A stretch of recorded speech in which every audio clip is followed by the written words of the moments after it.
La capital española, por diversos motivos, se ha convertido en un centro de positivo interés internacional en relación con el mundo árabe y sus más calificados representantes.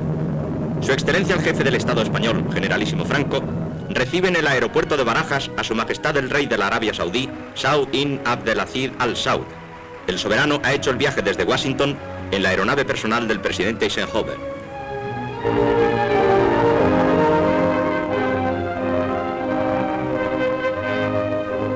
Franco se dirige al encuentro del egregio visitante y tras las frases de salutación le presenta a los ministros de su gobierno y a otras altas personalidades aquí congregadas. Con los ministros de Asuntos Exteriores, Ejército y Aire, los dos jefes de Estado pasan revista a la compañía que les rinde honores.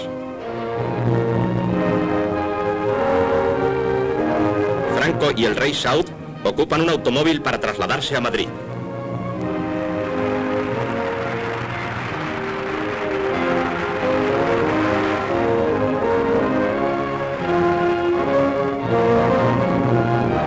En la plaza del Marqués del Duero, el Ayuntamiento en Corporación le da la bienvenida y el alcalde Conde de Mayalde dirige su salutación al soberano.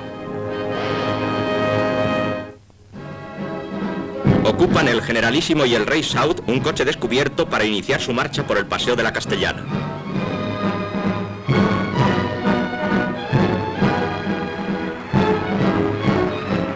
La presencia de Ibn Saud, que ha coincidido con la del sultán de Marruecos Mohamed V en Madrid, demuestra la posición de España como factor de acercamiento entre las comunidades árabes y también de comprensión entre estas y el mundo occidental.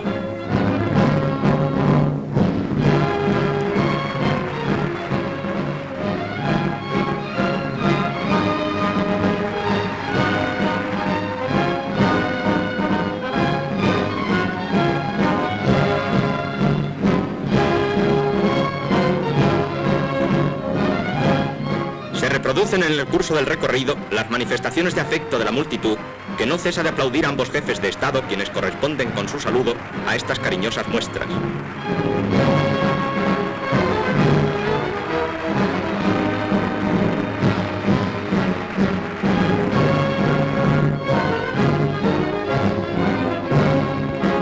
Así la comitiva llega hasta el Palacio de la Moncloa, donde quedará alojado el egregio visitante. Por la tarde, en el Palacio del Pardo, residencia del Generalísimo, es esperada la visita de Su Majestad el Rey.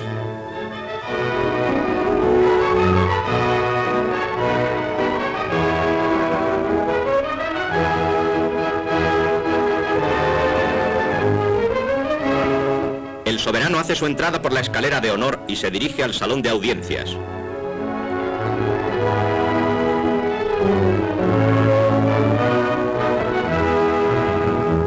Acompañan al Generalísimo el ministro de Asuntos Exteriores, los jefes de las casas civil y militar y otras altas autoridades.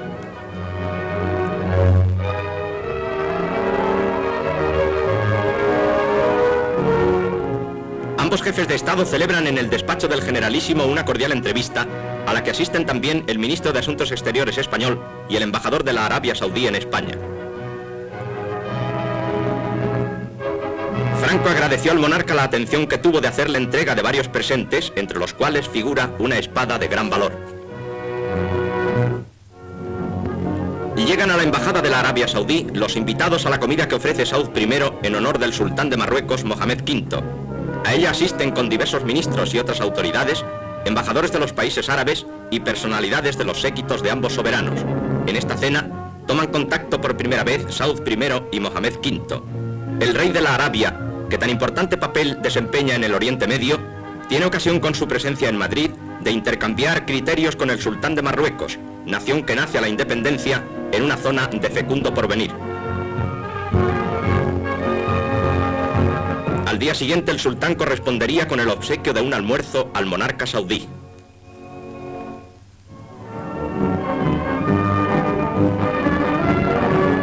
Acompañado del ministro del Ejército, visita el rey Saud el polígono de experiencias militares del madrileño campamento de Carabanchel.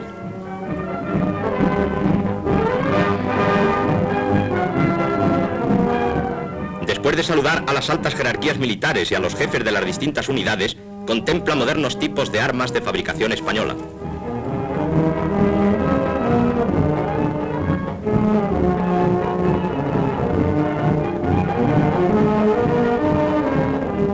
Muestra el rey un decidido interés tanto por los ingenios bélicos como por los vehículos también de fabricación nacional que ante él se exhiben.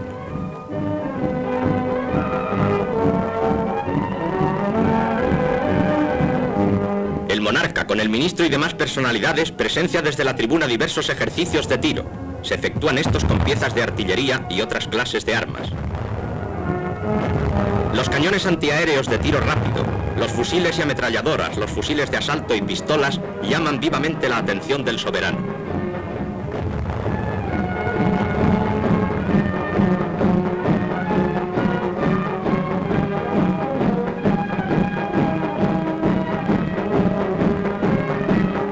También despierta su curiosidad el material de óptica. El rey es obsequiado con una de las armas. En el edificio de la Embajada Saudí en Madrid, el soberano ofreció una recepción a la que seguiría un almuerzo de gala en honor del jefe del Estado español, con asistencia de los ministros y numerosas personalidades.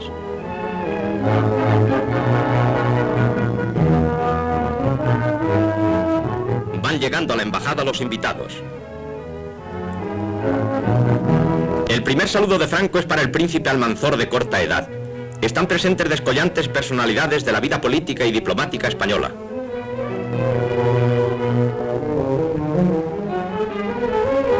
El monarca, después de saludar al generalísimo, tuvo con él un cordial cambio de impresiones. La conversación se desarrolló en presencia del ministro de Asuntos Exteriores. Otro acto simpático fue el que se celebró en la residencia oficial del soberano, que se alojó en el Palacio de la Moncloa. Acuden a esta recepción, entre otras personalidades, los marqueses de Villaverde.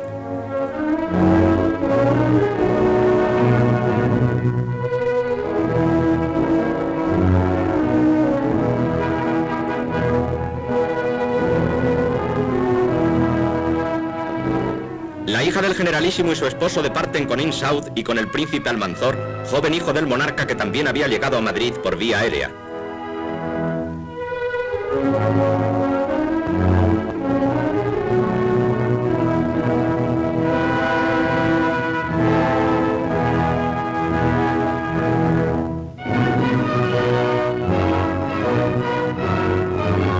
En esta recepción van desfilando ante el soberano para cumplimentarle los ministros del gobierno español y seguidamente los más sobresalientes miembros del cuerpo diplomático.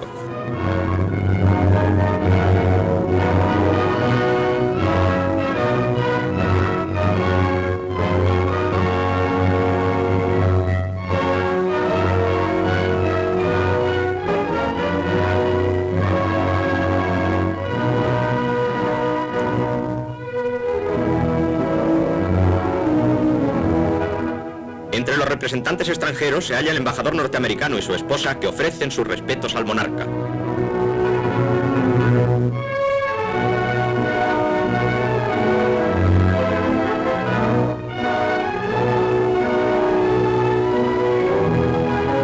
Saluda también al soberano el jefe de protocolo, Barón de las Torres.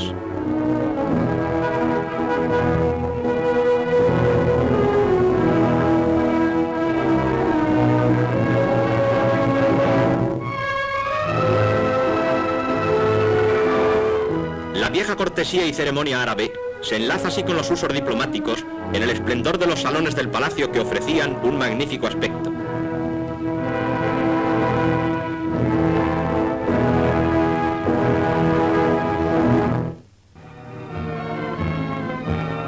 En el curso de su viaje y acompañado del ministro del Aire, llega Saud I a Córdoba. Las fuerzas militares le rinden honores al final del Paseo de la Victoria.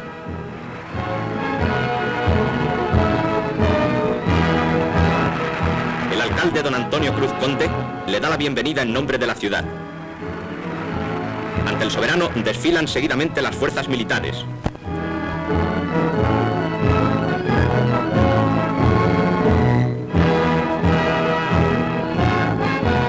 La población expresa al rey de la Arabia Saudí el testimonio de su simpatía. En coche de caballos y en compañía del alcalde, se dirige hacia la mezquita. Durante todo el trayecto, los cordobeses renuevan las muestras de su cordialidad al monarca a su paso hacia la mezquita.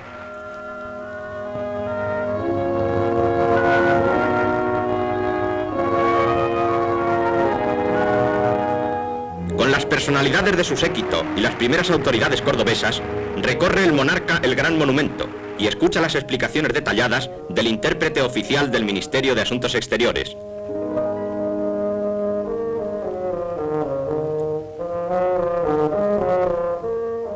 Ante el Misra, al leer las inscripciones árabes que en él figuran, el soberano se entrega por unos momentos a la oración. Todos los visitantes árabes sienten profunda impresión en la incomparable mezquita cordobesa, uno de los mejores legados que los árabes dejaron en España, y también testimonio calificado del poderío político y religioso de una raza que mezcló su sangre y su espiritualidad con el pueblo ibérico.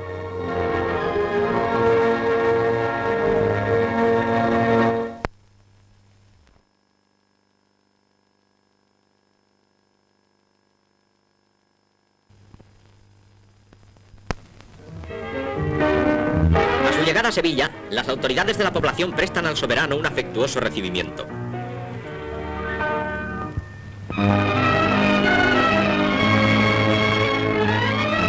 Durante la permanencia del monarca en la ciudad del Betis, dedicó varias horas a recorrer lugares típicos y a contemplar los monumentos más característicos.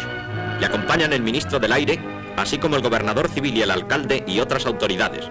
Permanecen largo tiempo en el Alcázar, que, como es sabido, constituye uno de los más genuinos restos de la civilización árabe existentes en el mundo.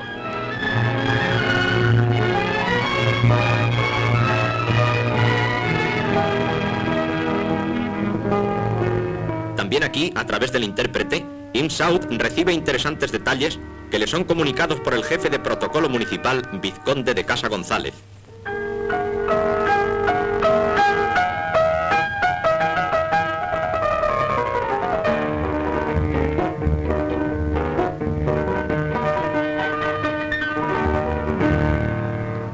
Tanto el monarca como su séquito hacen grandes elogios de los jardines sevillanos, cuidados con exquisito esmero, y que constituyen lugar predilecto de los viajeros y turistas que acuden a la capital andaluza. El rey Saud, en su mensaje de despedida al generalísimo Franco, agradece la cariñosa acogida que se le había tributado y que era anuncio de una nueva fase en las buenas relaciones entre Arabia y España.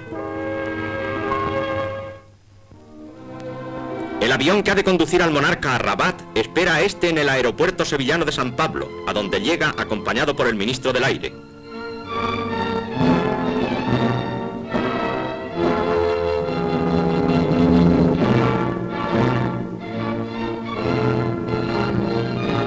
En el aeródromo, las autoridades despiden al soberano que se dispone a abandonar la bella capital andaluza donde dejó gratos recuerdos de su estancia, tras expresar su satisfacción por el viaje realizado a España, que, según sus palabras, había acrecentado su afecto hacia esta nación.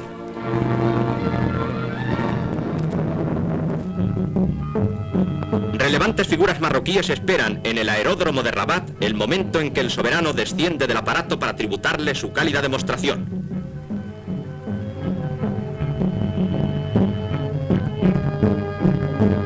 El sultán Mohamed V recibe al egregio huésped y ambos soberanos se abrazan y reanudan amistosamente la conversación interrumpida días antes en Madrid, cuando fueron huéspedes del generalísimo Franco.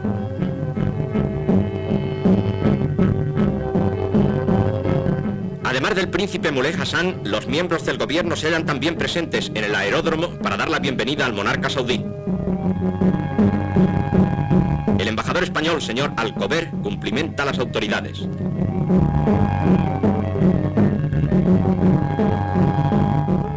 La comitiva emprende seguidamente la marcha hacia la capital marroquí. Ofrece a la población con este motivo la más colorista estampa y se hace patente el entusiasmo de la muchedumbre al paso del coche, desde el que ambos reyes corresponden a los vítores de salutación.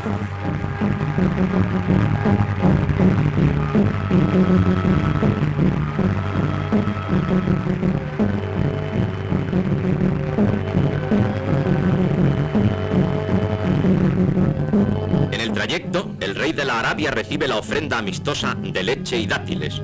La permanencia de Saud I en Marruecos le ha deparado la oportunidad de celebrar una serie de importantes entrevistas relacionadas con la situación política en el Mediterráneo y en el Oriente Medio, de las que fueron punto de partida las conversaciones celebradas en la capital española. En el Ministerio de Asuntos Exteriores se celebra un banquete de gala al que asiste Su Majestad el Sultán Mohamed V. Este acto, al que también concurre el príncipe Moulay Hassan, heredero del trono de Marruecos, fue organizado por el ministro Ahmed Balafré, encargado de las relaciones con el extranjero. El monarca saudí se vio obligado a acortar su estancia en Marruecos para asistir en el Cairo a una conferencia de jefes de Estado árabes. En esta fiesta celebrada en su honor, recibió constantes agasajos y atenciones, así como los miembros de su familia. El banquete de gala fue muy suntuoso y el monarca expresó que sus recientes conversaciones con Eisenhower le han permitido tener la impresión de que éste muestra una gran comprensión por los problemas árabes.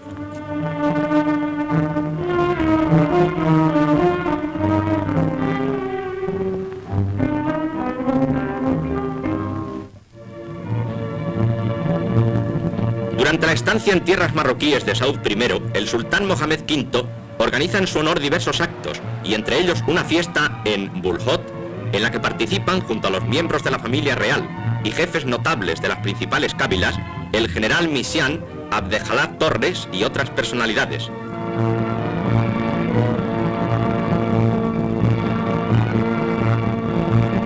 El rey es obsequiado con una típica comida moruna bajo las suntuosas y adornadas jaimas. Mientras transcurre el banquete, los grupos folclóricos al son de las rítmicas melodías mogrebinas ejecutan un desfile con paso de danza ante los soberanos.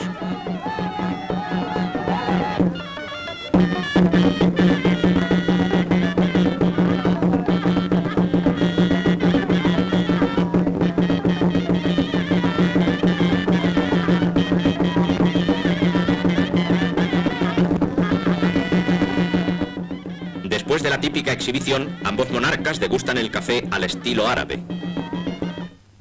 Los mejores jinetes marroquíes participan también con sus caballos en la animada fiesta, corriendo la pólvora. Mientras suenan los disparos de las armas, los corceles hieren la tierra que vibra bajo los cascos.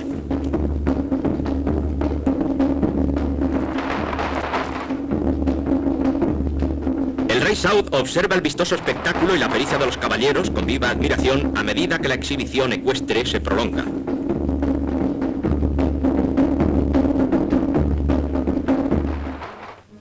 Casablanca acoge igualmente con un recibimiento entusiasta a su soberano Mohamed V y al rey Saud, que llega en visita oficial. Mucho antes de que se anuncie la presencia de ambos monarcas, la multitud ocupaba ya las aceras, terrazas y balcones, situados a lo largo del itinerario establecido para el paso del real cortejo. Los soberanos reciben la clásica ofrenda de los países árabes a sus visitantes ilustres. Después la comitiva se pone nuevamente en movimiento entre las muestras de entusiasmo de la multitud, que vive esta jornada con todos los honores de un día de gran fiesta.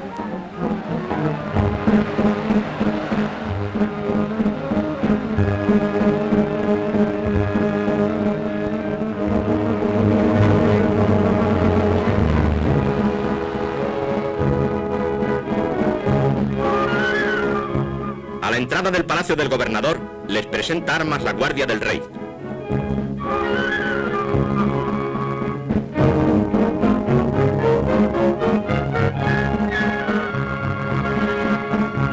Saud I es saludado por diversas personalidades, entre las que se halla el representante español.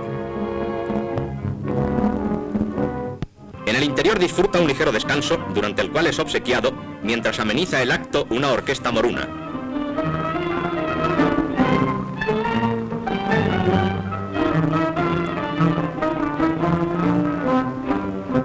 Saud I, acompañado por el príncipe Moulay Hassan, recorre a pie la ciudad antes de emprender el regreso a la capital de Marruecos.